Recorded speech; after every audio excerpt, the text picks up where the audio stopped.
Aquí comienza la revista semanal en Radio Hubo, un espacio realizado por estudiantes de periodismo de la Universidad Bernardo Higgins, informándote de los sucesos más relevantes del acontecer nacional e internacional en la última semana. Quédate en la sintonía de Radio Hubo Online.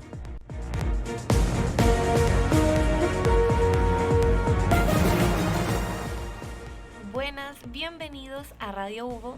En esta revista semanal donde revisamos los acontecimientos más importantes de la semana. Me encuentro con mi compañero Matías. Hola Sofía, ¿cómo estás? Muy bien, muchas gracias. Para partir, durante la jornada del lunes pasado, 17 de octubre, se desarrolló una nueva jornada de conversaciones entre partidos políticos para dar una fórmula que permita la continuidad del proceso constituyente. Más detalles con Rodrigo Sierra. Tras la cita de diferentes representantes, tanto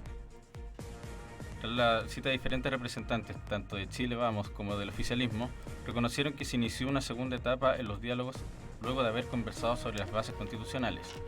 En esa línea, las conversaciones tuvieron relación con el mecanismo para la redacción de una nueva Carta Magna, vale decir, qué tipo de órgano se definirá para realizar el proceso, cómo se elegirá y quiénes serán los integrantes y el rol del comité de expertos.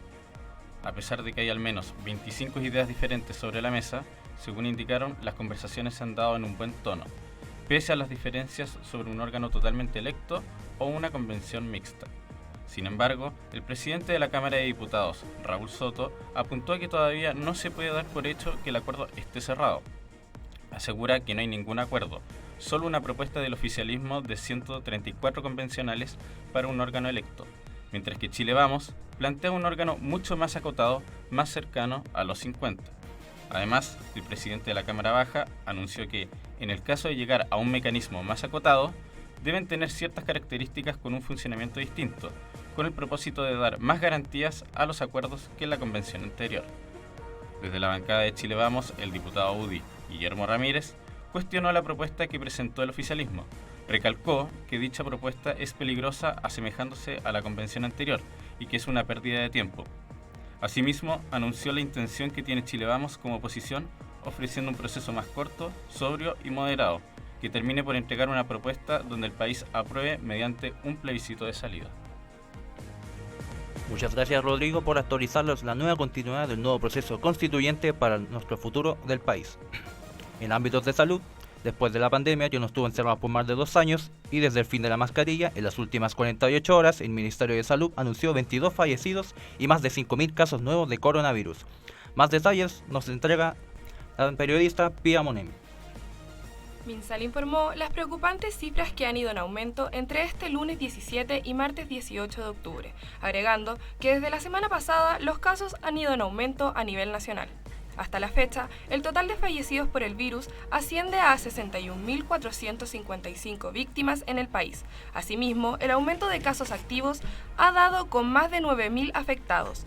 La situación es preocupante, a lo que el ex ministro de Salud, Jaime Mañalich, pidió a través de redes sociales reponer el uso de las mascarillas en el transporte público. El médico utilizó su cuenta de Twitter para insistir en adoptar dicha medida, a lo que añadió: hay que reponer mascarillas en el transporte público. Los números de la pandemia predicen una nueva ola. Posteo que dejó en alerta a los usuarios, tras la confirmación, según las estadísticas en los últimos balances del Ministerio de Salud, de casos activos actualmente. Importante mencionar que las residencias sanitarias comunicaron que hay 266 camas disponibles en las 19 residencias sanitarias en todo el país, para personas que han sido diagnosticadas con la enfermedad y que no pueden realizar aislamiento efectivo en su domicilio.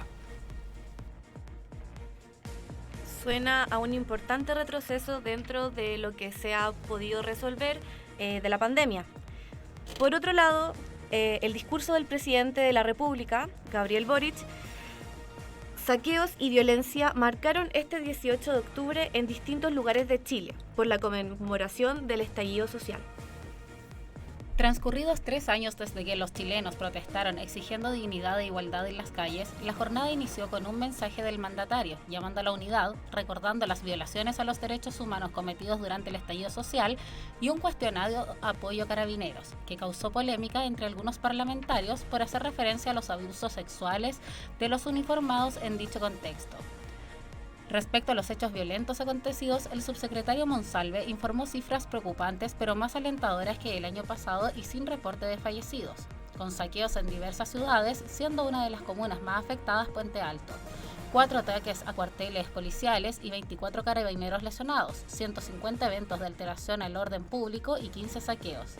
Fueron sorprendidas más de 1.200 personas en actos delictuales, con 195 detenidos como saldo. Además, hubo 18 civiles lesionados producto de la explosión de una bomba en un establecimiento educacional. Para concluir, solo se cerraron 3 estaciones del metro, fuera del ataque con piedras a una micro o el robo a otra de estas, para la perpetración de un robo. El servicio de transporte se mantuvo operativo. Lamentable lo que ocurrió el 18 de octubre y que ha sido afectado por más durante 3 años. En otras materias, en el ámbito inmigratorio que afecta a nuestro país, el presidente Gabriel Boric endureció las medidas a aquellos migrantes que están en situación irregular, especialmente a quienes se han visto involucrados en delitos. Más detalles nos entrega la periodista Melissa. Tras la visita a Antofagasta, el jefe de Estado, Gabriel Boric, anunció el ingreso de un proyecto que reforma la ley de migración para hacer más expedita la expulsión y de una propuesta que reforma la ley 18.216 para permitir la expulsión judicial de personas condenadas por ley de droga. En medio del anuncio, también advirtió que quienes están de manera irregular deberán regularizarse o de lo contrario tendrán que abandonar el país, según indicó Boric. El presidente también fue consultado respecto a los ciudadanos extranjeros que se han visto involucrados en delitos, a raíz de lo ocurrido en Puerto Montt en contra de un grupo de carabineros, por lo que el mandatario acotó a que estos son los que principalmente deberán irse del país. La tonalidad en la que habló el presidente generó incomodidad en organizaciones defensoras de los derechos de migrantes.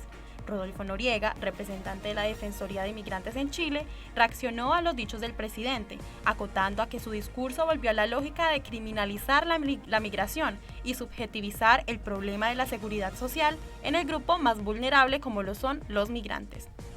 Sin embargo, el ex subdirector de Migraciones, Carlos Gaucini, criticó las medidas, mencionando que no encuentra la dureza en las declaraciones dadas por el presidente. De acuerdo al Servicio Nacional de Migraciones y el INE, en 2021 los inmigrantes residentes legales alcanzaron los 1.482.390 al 31 de diciembre de 2021. De ellos, 444.000 son venezolanos y el 61% habita en la región metropolitana. Muchas gracias, Melissa, por la noticia. Lamentablemente nos tenemos que ir a un corte comercial. Ya volveremos con las noticias más importantes de la semana.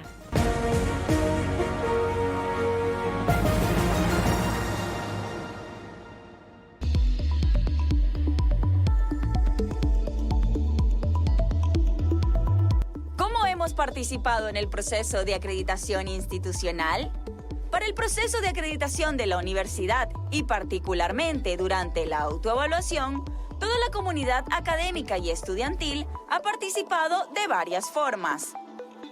Integrando claustros académicos, integrando diversos consejos académicos de facultad o de escuela, respondiendo distintos tipos de encuestas, participando en comisiones de autoevaluación y autorregulación, como encuestado o bien requerido como informante clave, en comités curriculares, asistiendo a los procesos de sociabilización y charlas informativas, participando en reuniones con auditores internos o evaluadores externos.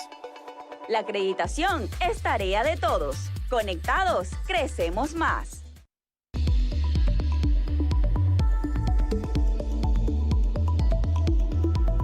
¿Sabías que en la universidad existe una política de aseguramiento de la calidad? La política entrega lineamientos para que todas las actividades académicas, de docencia, extensión e investigación se lleven a cabo bajo criterios de calidad como autorregulación, autoevaluación, retroalimentación, incorporación de valor, mejoramiento continuo. La política de calidad fundamenta la calidad en 3 conceptos. La consistencia interna, la respuesta institucional en función de la misión y visión, principios y propósitos manteniendo su propia identidad. La consistencia externa, la capacidad de la universidad de responder a las exigencias y expectativas de su grupo objetivo. el mejoramiento continuo, cómo el desempeño alcanzado implica mejorar respuestas del periodo anterior o en comparación con otras entidades. Sigamos trabajando juntos en este proceso. Conectados, crecemos más.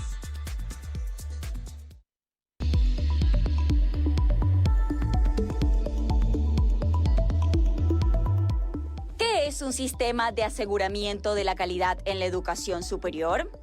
Es una expresión genérica de un sistema que incorpora políticas, procesos, documentos, responsabilidades y medidas que apuntan al control, retroalimentación, transparencia, garantía y promoción de la calidad en la formación que entrega la universidad.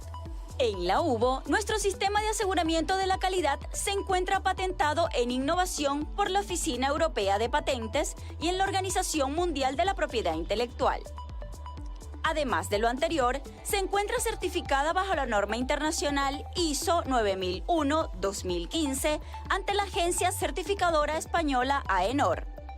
Los procesos para la acreditación de las carreras de pedagogía, medicina, doctorados y magísteres ante la CNA, como los procesos internos de aseguramiento de la calidad para todo el resto de las carreras y programas.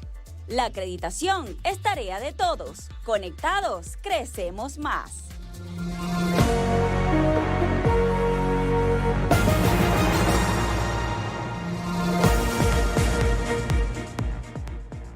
Regresamos después de esta pausa de comerciales aquí en la revista semanal en Radio UBO. Después de las innumerables filas, el Registro Civil estimó que para fin de año se agilizará el proceso de renovación de cédulas para que los usuarios no esperen más del tiempo estimado. Más detalles nos entrega Luis Ángela Blanco. Luego de que la pandemia generara un retraso en los distintos trámites, este domingo se confirmó la agilización de cédulas por el directivo del Registro Civil, para así terminar con estas listas de espera que han generado molestia entre los usuarios del país. Desde hace 2 años hay problemas con la plataforma y las citas para realizar este trámite. Con ello se le sumó el incendio en la oficina de huérfanos en Santiago el miércoles 12 de octubre que generó complicaciones en la atención y afectó a la mayoría de los servicios a nivel nacional. El director del Registro Civil, Jorge Núñez, comentó que el servicio podía volver a funcionar con normalidad en diciembre para cumplir con el operativo masivo de la renovación de cédulas de identidad. También el directivo afirmó que están generando soluciones para aquellos usuarios molestos y que por ello más de 3 millones de citas hasta diciembre para favorecer a las personas que requieren del trámite. Por ello, del Registro Civil llamaron a los usuarios que emitan las citas exclusivamente por canales oficiales del servicio para tramitar el documento de identidad, ya que se han venido manifestando diversos problemas sobre el tema. El número total de cédulas caducadas se redujo en un 50% con los operativos que han realizado la entidad y la atención de 600 personas que han agendado citas previamente a través del Registro Civil. Otra noticia tenemos del Registro Civil y es que este entregó la primera cédula de identidad a una persona no binaria en Chile. Más detalles con Dominic Barra. Este viernes, Chain Cienfuegos, de 29 años, fue la primera persona en Chile en recibir por parte del Registro Civil una cédula de identidad que la reconoce como una persona no binaria. Tras esto, Chain se emocionó y si bien calificó el hito como histórico, también manifestó sus críticas ya que ha vivido un proceso largo y advirtió que nadie debería esperar tanto tiempo para tener reconocimiento por lo que es. Cienfuegos aseguró que esto no es una victoria propia, es una victoria colectiva. En noviembre del 2021, el Tribunal Civil rechazó la solicitud de Chain Cienfuegos de ser reconocida como una persona no binaria, caso que fue rectificado por la Corte de Apelaciones en julio de este año. Cabe recordar que una persona no binaria es quien puede sentirse como hombre o mujer a la vez, ninguna de las dos, o identificarse con un género durante un periodo y con otro durante el otro periodo. Es por ello que el carnet de Chain está marcado con una X en la zona donde dice sexo. Lorena Lorca Muñoz, abogada que defendió a Chain Cienfuegos ante tribunales, sostuvo que no reconocer su identidad significa no reconocer su existencia. Si bien el caso de Cienfuegos marca un hito en el Registro Civil, su situación se da como un caso excepcional, puesto que no existe en Chile un sistema que permita de forma deliberada cambiar el género en la cédula de identidad a la condición de persona no binaria. Con esto, además de ser el primer caso en el país, se trata a su vez de la tercera persona en el continente. Muchas gracias, Dominic, por traernos ese logro para nuestro país y para nuestra sociedad. En el ámbito económico, en consecuencia de una alta inflación y un aumento del costo de la vida, la pobreza en Chile se estima que alcanzará un 10,5% en el 2023 según el Banco Mundial. Más detalles nos entrega la periodista Daniela Moraga. Previo a la pandemia, las proyecciones del Banco Mundial señalaban una pobreza mucho menor en Chile. De hecho, en 2020, el índice de pobreza alcanzó un 8% y un increíble 2% en 2021. En parte debido a los grandes flujos de efectivo por los retiros de AFP y ayudas estatales directas. Según el Banco Central, los niveles de pobreza aumentarán en 2022 y mantendrán en 2023. De esta forma, sería aún más complejo volver a la situación económica que existía en el país antes de la pandemia del COVID-19.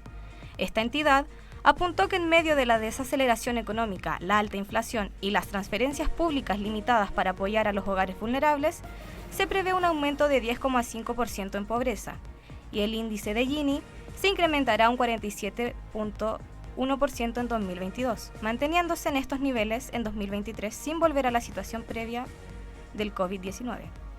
El pasado 3 de octubre, el ministro de Hacienda, Mario Marcel, en línea a lo anunciado esta jornada por el Banco Mundial, advirtió que el país viviría un alza de desempleo y que el último trimestre de 2022 será el más difícil. Es necesario precisar, además, que estas proyecciones del Banco Mundial fueron realizadas sin los efectos que podrían tener las reformas tributarias y sociales que anunció el gobierno, las cuales se mantienen en el Congreso para ser discutidas por los legisladores de nuestro país. Muy interesante lo que pasa en la economía en Chile, pero hay noticias desde Los Ángeles. Y es que la actriz británica Angela Lansbury, conocida por el mundo como la protagonista de la serie La reportera del crimen, falleció a los 96 años en su residencia en Los Ángeles. Más detalles con Jorge Romero. El martes 11 de octubre, en Hollywood se perdió una de sus estrellas, según informó el periódico The New York Times. La actriz de 96 años, Angela Lansbury, falleció en su hogar. A los hijos de Angela Lansbury les entristece anunciar que su madre ha muerto pacíficamente mientras dormía en su casa en Los Ángeles a la 1:30 hora local. Solo 5 días antes de cumplir 97 años, consignó el comunicado compartido por su familia en la revista People. Lansbury se convirtió en un rostro conocido de la pantalla chica tras encarnar a la escritora Jessica Fletcher en La reportera del crimen, papel que la hizo conocida a nivel internacional. La serie se emitió en 1984 y contó con 12 temporadas, aunque después hubo apariciones especiales del personaje en programas especiales de la televisión. La actriz además estuvo nominada en 3 ocasiones al Oscar por papeles de reparto en las películas La luz que agoniza, El retrato de Dorian Gray y El embajador del miedo, y logró una estatuilla honorífica en el 2013 concebida por la Academia de Hollywood. Asimismo, otro de sus trabajos que la llevó a ser conocida fue en la película animada de Walt Disney Company, La Bella y la Bestia, donde le dio voz al personaje de la señora Potts. Muchas gracias, Jorge, por este lamentable fallecimiento de la actriz Angela. Partimos a comerciales para volver en el ámbito internacional. Aquí la revista semanal en el Vaticano.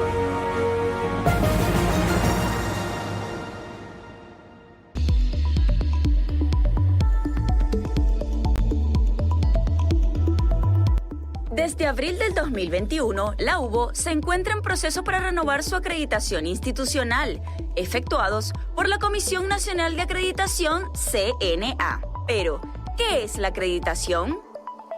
La acreditación es un proceso de evaluación externa al que deben someterse obligatoriamente las instituciones de educación superior autónomas del país. Existen además procesos de acreditación de carreras de pedagogía, medicina, como asimismo la acreditación obligatoria de programas de doctorados y voluntaria para los programas de magíster. ¿Cuáles son los objetivos de acreditarse? Contar con una certificación de calidad de procesos internos y sus resultados.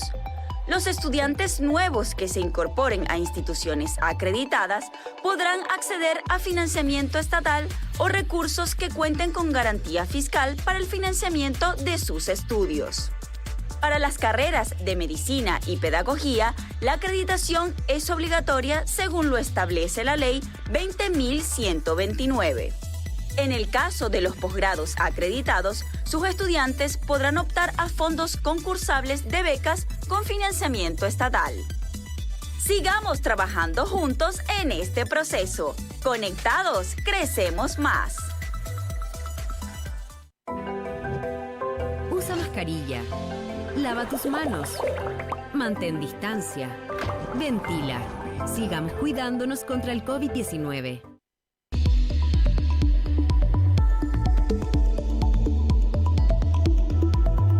¿Qué procesos de acreditación existen? Acreditación institucional, acreditación obligatoria de carreras de pedagogía, medicina, odontología y sus especialidades. Acreditación obligatoria de programas de doctorado y voluntaria para los programas de magíster. ¿Qué certifica la acreditación institucional? El cumplimiento de la misión, propósitos y proyecto educativo de la universidad. La existencia, aplicación y resultados de mecanismos eficaces de autorregulación y de aseguramiento de la calidad al interior de las mismas. ¿Qué certifica la acreditación de carreras y programas? La calidad esperada de nuestros programas académicos, la efectividad del cumplimiento de lo que declaramos respecto de la carrera o programa. Cumplir con los criterios establecidos para asegurarles calidad. Contar con mecanismos y procesos de calidad que sistemáticamente se aplican, generan resultados y retroalimentan. La calidad del programa en función de los propósitos declarados por estas instancias y de los criterios establecidos por las respectivas comunidades académicas y profesionales. La acreditación es tarea de todos. Conectados, crecemos más.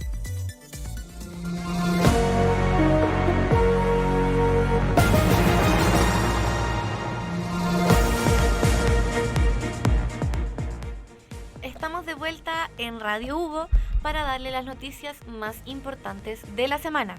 En este caso, Ucrania acusa a Irán por ser cómplice de los ataques rusos con drones kamikaze. Dusan Yapur nos amplía la información. El ministro de Exteriores ucraniano, Dmytro Kuleba, pidió a la Unión Europea que imponga sanciones a Irán por su lazo con Rusia. Acusó a Irán de ser cómplice de los ataques rusos con drones kamikaze de fabricación iraní en territorio ucraniano y ha emplazado a Teherán a dejar de suministrar estos aparatos a Rusia. La semana pasada, desde el Ministerio ucraniano se aseguró que Rusia habría utilizado aviones no tripulados iraníes como parte de más de un centenar de ataques aéreos sobre ciudades ucranianas.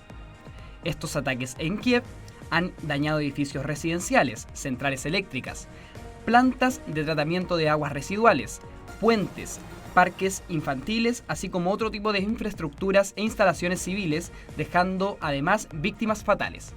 Estos lanzamientos de drones han tenido un lugar a modo de represalia tras la explosión del puente de Kerch en Rusia, específicamente en la península de Crimea, del pasado 8 de octubre. El puente, también conocido simplemente como Puente de Crimea, es considerado como una importante ruta de suministro logístico para las fuerzas rusas en Crimea y en el sur de Ucrania ocupada por Rusia. La estructura, de 19 kilómetros de longitud, comprende una vía de transporte ferroviario y una autovía.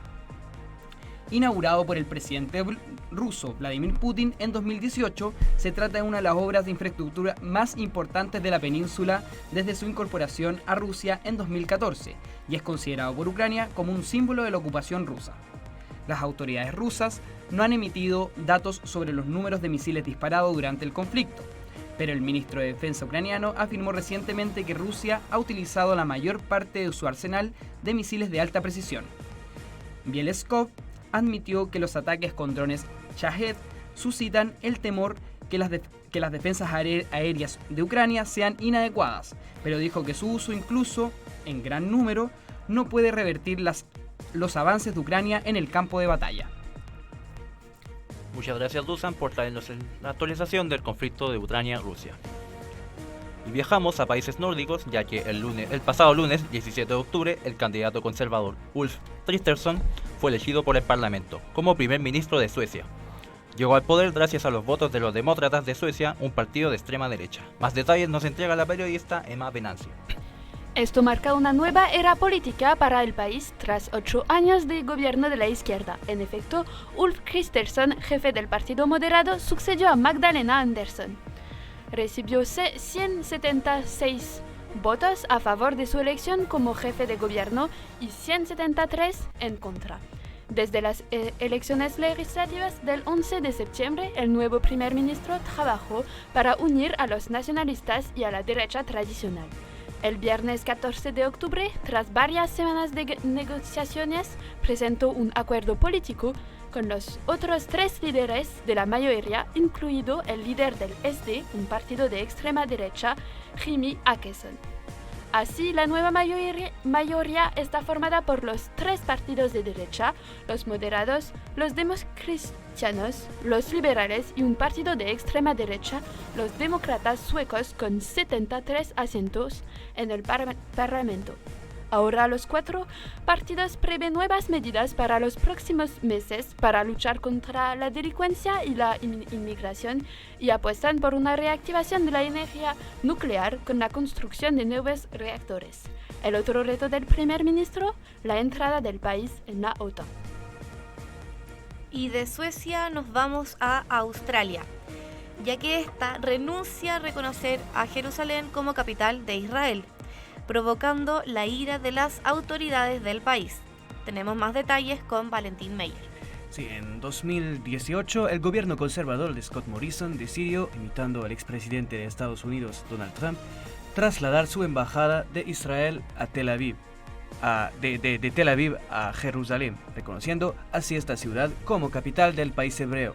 Esta decisión fue muy criticada en su época porque, más que una forma de provocación contra los musulmanes del país, era un cálculo político para ganar los votos de la comunidad judía del país, sin éxito. Martés Penny Wong, ministra de los Asuntos Exteriores de Australia, ha revocado entonces esta decisión, reiterando su apoyo al pueblo palestino, al tiempo que recordaba la amistad inquebrantable entre Australia e Israel. Así pues, el ejecutivo australiano intenta mantenerse lo mejor posible en esta línea de cresta. Pero parece que en el lado israelí esta decisión no fue aceptable, y Yair Lapid, primer ministro del país, indicó que esperaba que Canberra gestionara sus otros expedientes de manera más seria y profesional, mientras se convocó urgentemente al embajador australiano para que dé más explicaciones. Resulta claro que la ubicación de la capital israelí reviste un carácter muy simbólico y en última instancia bastante polémico. En efecto, el reconocimiento de la ciudad 3 veces santa de Jerusalén como capital de Israel, que a menudo es el coto de una derecha muy dura, puede parecerse una forma de oponerse a la existencia de Palestina como Estado soberano. Pocos estados juegan a este juego y volver atrás una vez tomada esta decisión parece muy peligroso. Muchas gracias, Valentín, y lamentablemente llegamos al final de la revista semanal aquí en Radio Hugo. Me despido, soy Matías Vega, junto a mi compañera Sofía de Ferrari.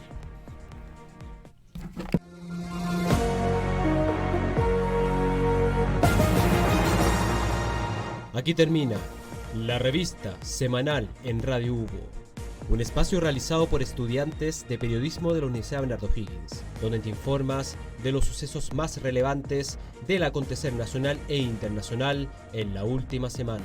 Quédate en la sintonía de Radio Hugo Online.